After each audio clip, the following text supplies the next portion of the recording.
The internet is flooded with claims of ancient giants and a massive conspiracy to hide the bones. But the thing is, what you're looking at isn't a world-shattering discovery, it's a lie. In this video, we're not just going to expose how these hoaxes are made, we're also going to dig into the real science and the ancient stories that gave birth to the whole myth in the first place. The seductive mystery. The idea of ancient giants is just magnetic. It hints at a past that was grander and way more mysterious than our own. For a lot of people, it just feels like it should be true. And these stories are woven into some of our oldest traditions. The Bible mentions the Nephilim, a powerful race born from the union of divine beings and human women. The story of David and Goliath is maybe the most famous underdog tale ever, and it hinges on a Philistine warrior of incredible size. Greek myths are filled with the Gigantes, monstrous beings born straight from the earth, and Norse sagas are packed with tales of the Jötnar, or frost giants, who were always picking fights with the gods. So when we see a photo of a massive skeleton being excavated, it doesn't feel random. It feels like a confirmation of those ancient truths. It feeds this powerful narrative that history has secrets, and someone is trying to hide them. A popular conspiracy theory insists the Smithsonian Institution has been systematically destroying thousands of giant skeletons for over a century, all to protect the mainstream story of human evolution. This theory adds a little bit of righteous anger to the mix. It's not just that giants were real, it's that powerful people are covering it up. So when a new photo surfaces, it feels like a victory. A little piece of the truth finally leaking out. But is it the real story? The investigation. Case Study 1. The Photoshop hoaxes. All right, let's talk about the evidence you've actually seen. Take one of the most famous images, a huge human skeleton in a pit with an archaeologist standing next to it, shovel in hand. It looks totally convincing. Your gut reaction is probably, whoa, that's real. But let's look a little closer. This image, and dozens just like it, are digital fakes. A huge number of the viral giant skeleton pictures can be traced back to a series of Photoshop contests that ran in the early 2000s on a website called Worth 1000, which is now Design Crowd. The specific contest was called Archaeological Anomalies, and the goal was to create a believable archaeological hoax. As it turns out, the artists were very good at it.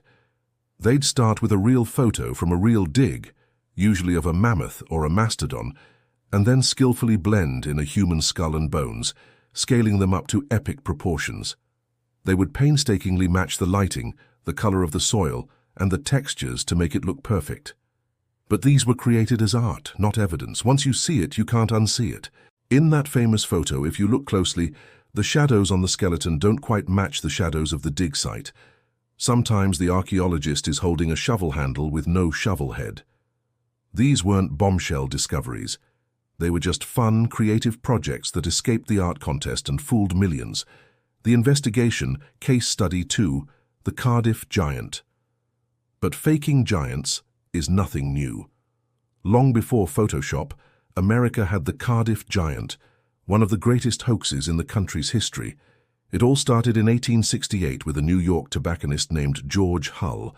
Hull, an atheist, got into an argument with a preacher about a line in Genesis that says, "There were giants in the earth in those days." Frustrated by the preacher's literal belief, Hull cooked up a scheme to show just how easily people could be fooled. He spent a fortune, over $60,000 in today's money, to quarry a 12-foot-long block of gypsum. He shipped it to Chicago, where a stonecutter secretly carved it into the shape of a giant man. To make it look ancient, they jabbed it with knitting needles to create pores and poured sulfuric acid on it to give it a weathered look. Then Hull shipped the 3,000-pound giant to his cousin's farm in Cardiff, New York, and buried it. A year later, in October 1869, his cousin hired some guys to dig a well in that exact spot, and, what do you know, they discovered a petrified giant. The news went viral, 19th century style. People were captivated. Was this an ancient man from a biblical time? Thousands paid 50 cents each to see the American Goliath. Scientists were immediately skeptical, with one Yale paleontologist pointing out the obvious tool marks and calling it a total fake. But the public didn't care. The show was just too good. Even the legendary showman P.T. Barnum tried to buy it. When his offer was rejected, he just made his own replica and started showing it off as the real Cardiff Giant. This led to a surreal court case where one hoaxer sued another for calling his fake a fake. Finally, Hull confessed everything to the press, proud that he'd proven how gullible people were. The Cardiff Giant showed that the desire to believe is so strong, it can turn a carved rock into a national sensation. The investigation, the science. So if the photos are fake and the most famous real giant was a hoax, let's ask a more basic question. Could a 20-foot-tall human even exist? Biology and physics have a pretty firm answer. No. The reason is a simple but powerful rule called the square-cube law, which Galileo figured out way back in 1638. Here's how it works. When you make an object bigger, its surface area and the strength of its bones and muscles increases by the square of how much you scale it up.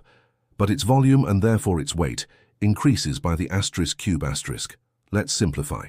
If you double a person's height but keep their proportions, their strength would be 4 times greater, 2 squared. But their weight would be *8 times greater, 2 cubed. This means the bigger you get, the weaker you become relative to your own body weight. A 20-foot-tall human would be so incredibly heavy that their bones would be under constant, immense stress and would probably shatter just from walking around. Their heart wouldn't be able to pump blood all the way up to their brain, and their own mass would literally crush their internal organs. There's a reason elephants have thick, pillar-like legs and not spindly ones like an ant. For a human to get that big, their body would have to be so radically different that they wouldn't look human at all. The laws of physics put a hard cap on how big we can get. The revelation, the real giants. So what about all those ancient stories? Were they just made up? Not exactly. The myth of giants probably grew out of very real discoveries. For thousands of years, people all over the world have been digging up enormous bones. They just weren't the bones of giant humans. They were the remains of extinct megafauna, animals like mammoths, mastodons, woolly rhinos, and giant sloths. If you lived 2,000 years ago without any concept of paleontology, and you found a femur bone the size of a person, what would you think? The most logical conclusion would be that it belonged to a giant. The ancient Greeks, for instance, probably found the massive fossilized bones of mammoths and interpreted them as the remains of the Titans and Gigantes from their myths. The skull of a dwarf elephant, with its big central hole for the trunk, could easily be mistaken for the single eye socket of a cyclops. The myth wasn't a lie. It was a perfectly logical theory based on the evidence they had. Now there are other claims that still circulate, like the alleged discovery of red-haired 8-foot-tall skeletons in Lovelock Cave, Nevada. While these stories are popular in niche circles, they lack the verifiable evidence and scientific consensus to be considered credible. On the other hand, there is a real medical condition called gigantism. It's caused by an overproduction of growth hormone and can lead to people growing over 8 feet tall. Robert Wadlow, the tallest man in recorded history, at 8'11", was a real-life giant. But these are rare, individual medical cases, not a distinct race of people. Finding the skeleton of someone from the ancient world with gigantism is an amazing discovery for medical history, but it's not proof of a lost civilization of titans. The deeper meaning, the cultural truth. This leads to the biggest question of all. Why do we care so much? Why is the giant myth so universal and so hard to let go of? You can find giants in the folklore of nearly every culture on Earth, from the Fomorians of Ireland to the Quinametsin of the Aztecs. These stories are about more than just big, scary monsters. They're powerful symbols. In many cultures, giants represent the raw, untamable forces of nature. Earthquakes, volcanoes, floods. A hero defeating a giant is a metaphor for humanity bringing order to chaos, for civilization winning against the wild. Giants represent our biggest struggles, our deepest fears, and the overwhelming power of the natural world. They also work as morality tales, often about hubris or the dangers of power. They are a bridge between the human and the divine, embodying both destructive chaos and ancient wisdom. The myth of giants isn't a literal history of oversized people. It's a rich, symbolic language our ancestors used to make sense of their world, to explain its wonders, and to explore our own place in a universe that must have felt impossibly large. The viral photos of giant skeletons are fakes. The historical hoaxes were born from a mix of cleverness and our own willingness to believe. And the laws of biology make a race of 20-foot-tall humans impossible. But the myth itself, that's not a lie. It's a different kind of truth. It's a story we've been telling for thousands of years to understand our fears, celebrate our triumphs, and grapple with the awesome scale of the world around us.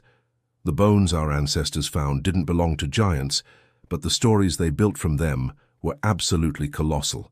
And they remind us that sometimes the most powerful truths aren't the literal ones, but the myths that capture our imagination.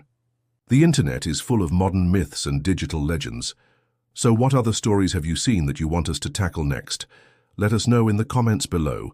And if you had fun digging into this mystery with us, make sure to subscribe and hit that notification bell so you don't miss our next investigation.